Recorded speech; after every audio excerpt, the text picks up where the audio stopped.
বন্ধুত্ব করার ক্ষেত্রে সচেতন হইতে হবে। It's a very important. বন্ধুত্ব করার ক্ষেত্রে তোমার কে বন্ধু হবে? দেখো 1 থেকে 12 বছর যারা শিশু, তারা তাদের পরিবার কেন্দ্রিক তারা প্রভাবিত হয়। পরিবারে বুয়া কিভাবে কথা বলে, পরিবারের মা কিভাবে কথা বলে, বাবা কিভাবে কথা বলে, দাদা কিভাবে কথা বলে, বুয়া কিভাবে কথা বলে, এভাবে প্রভাবিত হয়।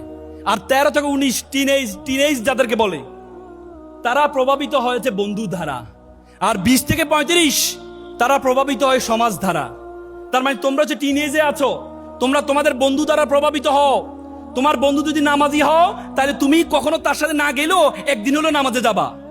আর তোমার বন্ধু যদি নেশাখোর হয়, তুমি না খেলেও কখনো কখনো তার ফান্দে পড়ে তুমি নেশা শুরু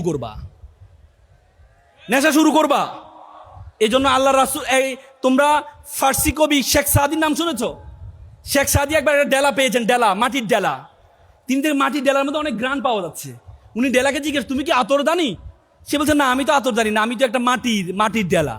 বলছে, তোমার মধ্যে গ্রানটা কোথা থেকে আসছে? বলে যে, আমার ডেলাটা ছিল একটা ফুল গাছের নিচে, সবসময় পাপড়ি পড়তো, পাপড়ি পরে পরে আমি গ্রানে পরিণত হয়েছি। আল্লাহ রাসূল আমাদের কি শিখিয়েছেন? আল্লাহ রাসূল বলছে, তোমরা আতরের দোকানে যাবা, কামারের দোকানে নয়। তুমি আতরের দোকানে যাও, যদি আতর নাও কিনো, তাহলে তুমি আতরের একটা গ্রান নিয়ে আসবা। আর তুমি যদি কামারের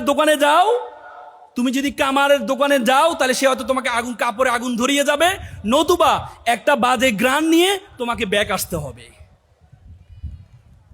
সুতরাং তুমি যদি, তোমার সঙ্গ ইজ ভেরি ইম্পর্টেন্ট।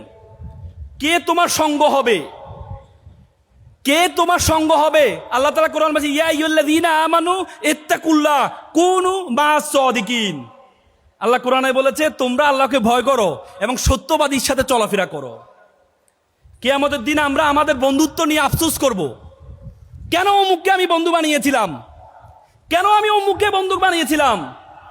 এজন্য ভালো মানুষের সাথে চলাফেরা, যারা নামাজি, নামাজ পড়ে, যে কোনো what ever it is religion, যে কোনো ধর্ম, যে মন্দিরে যায় তার সাথে চলাফেরা করবা, যে গির্জায় যায় তার সাথে চলাফেরা করবা, যে মসজিদে যায় তার সাথে চলাফেরা করবা। নেশা করে সাথে তুমি দেখবা যে সিগারেট খায় তোমার বন্ধু, তুমি সিগারেট খাও নাই, কিন্তু তুমি যখন তার এখান থেকে আড্ডা দিয়ে যখন বাসায় যাবা, তখন তোমার মা জিজ্ঞেস করে, কিরে তোর গায়ে সিগারেটের গন্ধ কেন রে?